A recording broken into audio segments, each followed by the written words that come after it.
Matt, I'm going to say this, and I don't care what happened between Joseph Benavidez and Deiveson Figueiredo. This is a title eliminator. This is a title eliminator at 125 pounds between Jussier Formiga and Brandon, the assassin baby Moreno. And listen, Matt, I predicted it. I said at the end of 2019, early 2020, by the end of this year, Brandon Moreno is going to be your flyweight champion in the UFC. And I still believe it because this fight is entirely winnable for Brandon Moreno. But listen, regardless of who I'm going to go with and who I'm going to pick here, this is an awesome fight between two really, really game flyweights. And we've really bragged it up. We talked about it in the first fight there. Bruno Silva taking on David Dvorak.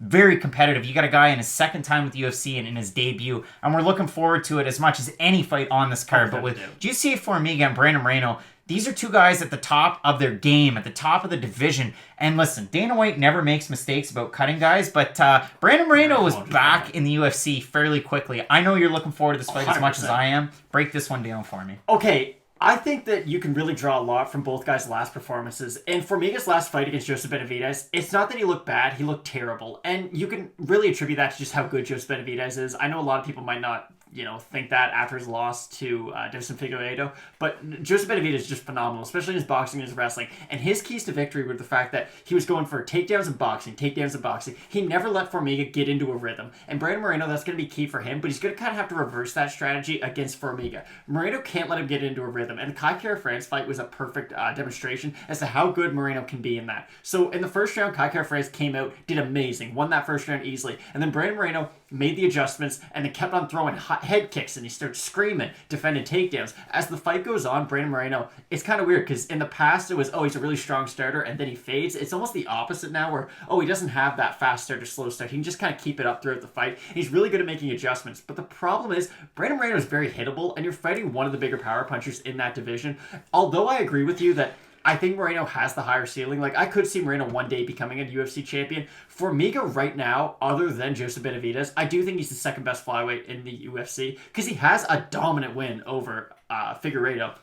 And that wasn't very long ago, and everyone just likes to gloss over that. Formiga is very legit, and he never gets tired. So I think this is very likely to be fight of the night. I don't think either guy's going to go out there and not put on a great performance, especially knowing that, the next title shot hasn't really been determined. I know there's been a lot of talk about the rematch with Figueiredo and Benavidez, but that may or may not happen. We really just don't know at this point. So, like you said, the winner of this very likely could be in a title fight by the end of the year.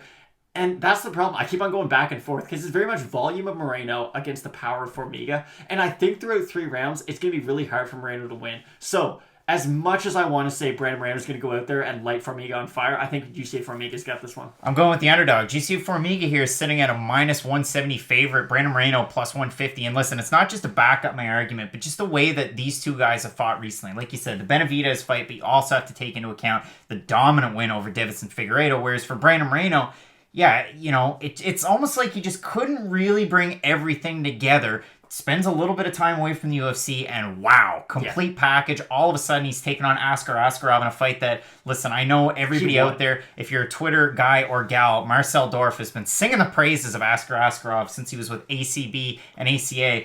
But man, Brandon Moreno, I think he won that fight. He out-grappled him in every aspect and kept on taking his back. And he's an excellent grappler, Askar Askarov is. So Matt, in this fight, it's a lot of fun. But how many Just Bleed guys do you see making it this far up to the top of a division? Like, Brandon Moreno is one of those guys where he'll pour it on, he'll get all excited. And if it's going to a 3rd round, he's going to give it all that he has in order to win. And it should be a great fight. There's a reason I think this is going to be fight of the night. I don't think it's one-sided for either guy. Both guys are going to take their shots. It's going to be a phenomenal one. I'm as excited for this fight as I am for the main event, and I'm extremely excited for the main event. That just tells you how highly I think of both guys. I'm disagreeing with Matt. I'm going with Brandon Moreno. Matt's going with Jussier Formiga. It's an awesome fight. And listen, this is a great card. Great fight night from UFC Brasilia and Brazil.